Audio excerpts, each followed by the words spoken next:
Een belangrijke vergadering, want we hebben vanaf maandag en u in de eerste plaats ontzettend veel over u heen gekregen. U heeft ook keihard moeten werken om er nog van te maken wat er van te maken valt. En er is natuurlijk heel hard gewerkt, ook achter de schermen, om de onderste steen boven te krijgen en te onderzoeken wat nu verder moet gebeuren. Dus daar gaan we ook straks uitvoerig op in.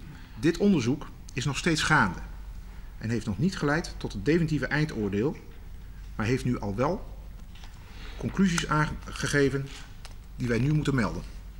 Na afronding van het onderzoek wordt er nog een eindrapportage opgesteld. Op basis van het eerste voorlopig onderzoek heeft Econstruct geconcludeerd dat galerijconstructie onvoorspelbaar gedrag kan vertonen.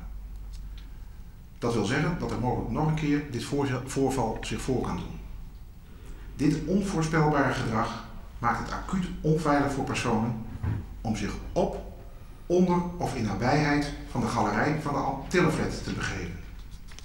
Dit wil zeggen dat u voorlopig niet terug kunt keren naar uw woning. Dat wil niet zeggen, zoals gisteren in de Leeuwardenkrant werd gesuggereerd, dat de Antilleflat is opgegeven. Voor deze conclusie is het namelijk veel te vroeg. Dus langdurig tijdelijk zult u niet in uw woning terug kunnen om te wonen. Dat is een harde conclusie, maar ik denk dat een ander risico niet aanvaardbaar zou zijn. Dus puur om te vermijden dat er nog iets gebeurt, moeten we dat besluit nemen. En dat hebben we hier als college gedaan, maar met steun van de betrokken vereniging van eigenaren. Die flat ook, daar kom ik als van kleins af aan al. Bij mijn oma altijd, dus nu woon ik er sinds 7 jaar terug en woon ik erin. Dus ik ben er wel heel blij mee met die flat.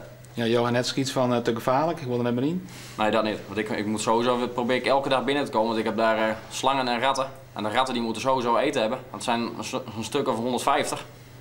En ik heb daar 10 slangen nu in de flat. Dus ja, daar wil ik wel wat voor zorgen nog. Ja, hoe komt het dan? Weet je dat al? Nee, dat niet. Dus het is morgen even aanwachten. Als we een woning kunnen toegewezen krijgen, dan moeten spullen maar weg.